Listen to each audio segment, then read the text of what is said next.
Au TEP, cher Camille, je vais parler avec vous des parasites.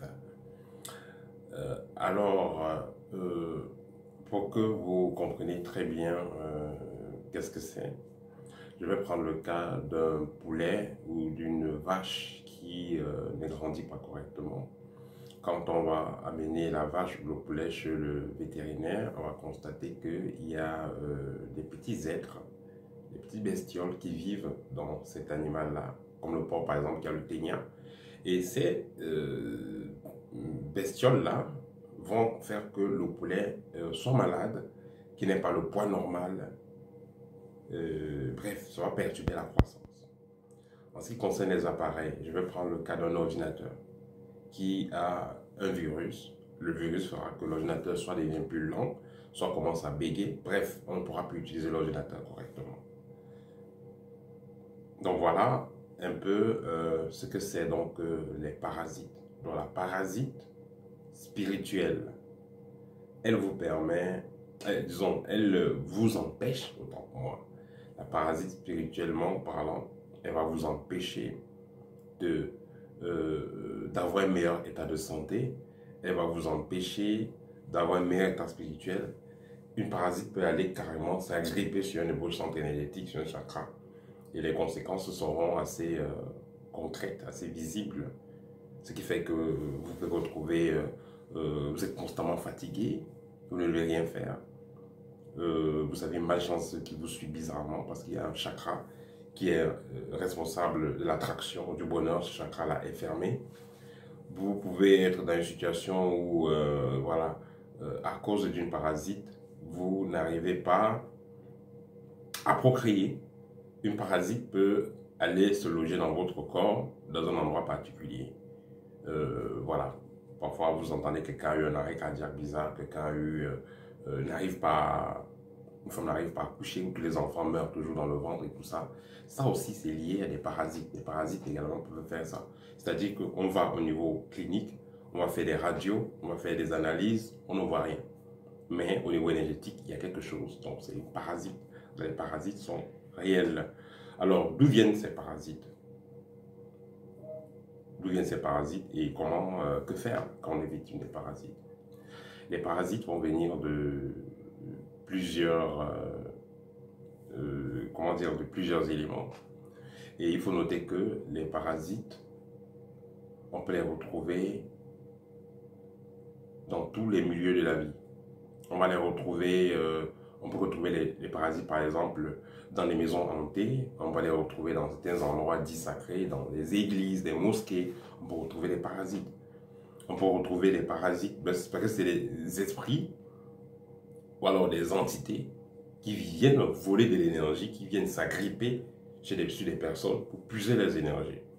On peut retrouver donc des parasites dans certaines boissons, oui, certaines boissons peuvent avoir des parasites.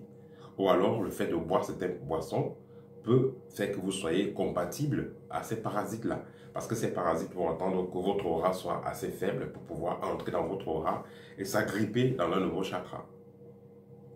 Et une fois que la parasite est agrippée dans votre chakra, il y aura un dysfonctionnement énergétique, des maladies viendront, des pertes de capacités spirituelles, ainsi de suite. Donc ça, c'est le travail des parasites. Les parasites, on peut les retrouver dans les aliments. Ici, je ne parle pas des parasites de plan clinique, je répète, parasites spirituels, on peut retrouver dans les aliments. Vous pouvez les retrouver dans les aliments magnétisés. Vous êtes allé dans une manifestation, vous ne savez pas comment on a préparé la nourriture là-bas. Et voilà, pareil avec certains cadeaux de certaines associations, des cadeaux travaillés. Vous pouvez avoir des parasites à l'intérieur. Donc ce sera des entités qui vont vous suivre dans le but de tirer vos énergies. Vous allez retrouver des parasites également dans certains caveaux familiales. C'est pas du caveau, oui, dans le caveau familial, voilà. Dans un caveau familial, vous ne pouvez pas jouer avec les gravats et tout ça, voilà. Dans le caveau familial, n'est-ce pas? Dans le caveau familial, on peut retrouver des parasites. Pourquoi? Ce sera des esprits errants qui seront là tout simplement pour attendre la personne qui va venir avec une certaine faible aura, une personne assez compatible pour que ces parasites puissent s'agripper voilà, comme les censures pour pouvoir bouffer des énergies de cette personne-là.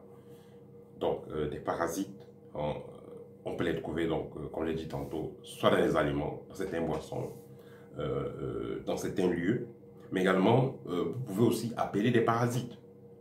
Quand vous faites des prières qui ne sont pas adéquates, vous vous adressez à des entités vampireuses. Elles peuvent donc s'inviter dans votre vie et voilà, et commencer à vous parasiter. Ou alors, à parasiter votre environnement. C'est pourquoi vous allez voir certaines personnalités qui ont longtemps été dans certaines loges. Quand vous allez manger chez eux, après vous avez le ventre qui boudonne, vous avez comme des vers qui marchent sur votre corps. Vous êtes mal à l'aise parce que justement, ce sont des parasites qui vivent en vous, qui bouffent vos énergies. Alors, qu'est-ce que vous pouvez donc faire sur ces parasites? Parce que comme je l'ai dit tantôt, ces parasites pourrissent la vie.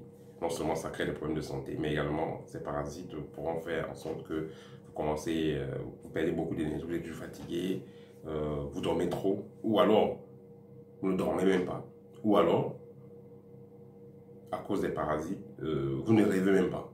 Voilà, même si vous dormez, vous ne rêvez pas. C'est une parasite qui peut aller bloquer le troisième œil. Alors, qu'est-ce que vous pouvez faire? Vous voyez souvent dans nos traditions, quand les gens ont des blocages, des problèmes, on comprend directement que c'est une énergie négative, c'est des parasites, c'est quelque chose qu'il faut enlever. C'est pourquoi on va donc prendre des encens, on va prendre des herbes, on va prendre des concoctions et donner à la personne pour qu'elle se lave avec ou laver la personne pour faire quoi? Enlever cette énergie négative, mais également ça permet d'enlever ces parasites. Voilà, un endroit aussi j'avais oublié même, les parasites peuvent se retrouver dans les parties génitales d'une personne. Les parasites peuvent se cacher là, dans le ventre de quelqu'un. Quand vous faites l'amour avec quelqu'un, ces parasites entrent en vous. Ça, c'est possible. Alors, comment donc, pour ne pas être long, comment donc réagir quand vous êtes victime des parasites? Vous pouvez faire des bains, tels que, il y a un bain qui est très simple que je donne souvent. Vous pouvez faire le bain avec le clou de girofle, vous pouvez utiliser le sel, gros grain ou petit grain, vous pouvez utiliser le sel germe. Voilà, les outils importants que vous pouvez utiliser pour vous déparasiter. Vous faites juste à peu près 9 jours pendant lesquels vous allez faire des bains utilisant ces différents éléments. Ça va vous aider à vous débarrasser des parasites. Également, vous pouvez faire des bains d'encens. Vous concoctez tout simplement des encens et vous vous recouvrez avec un drap. Ça permettra également de faire partie de ces parasites-là, des encens tels qu'au Liban, même la sauge également. Ça va vous aider à faire partie de ces parasites. Voilà, parce que tant que vous ne faites pas partie de ces parasites, vous serez toujours dans les basses fréquences parce qu'elles vont vous bouffer de l'énergie, elles vont vous empêcher d'augmenter votre vibration et vont vous connecter à des vibrations basses. Ce qui fait que la vie ne sera pas belle. Donc, il faut vous débarrasser de ces parasites. Une fois que vous avez les soupçons, voilà, une fois que vous avez eu à faire des activités qui auraient pu vous exposer à des parasites, passez le temps, prenez le temps de vous déparasiter. C'est pourquoi il est toujours important, même si vous n'avez pas de problème, de vous purifier même une fois par semaine. Tout simplement avec un peu de sel, un peu de citron, tout simplement avec un peu de feuille de laurier. Donc, pensez toujours à vous purifier.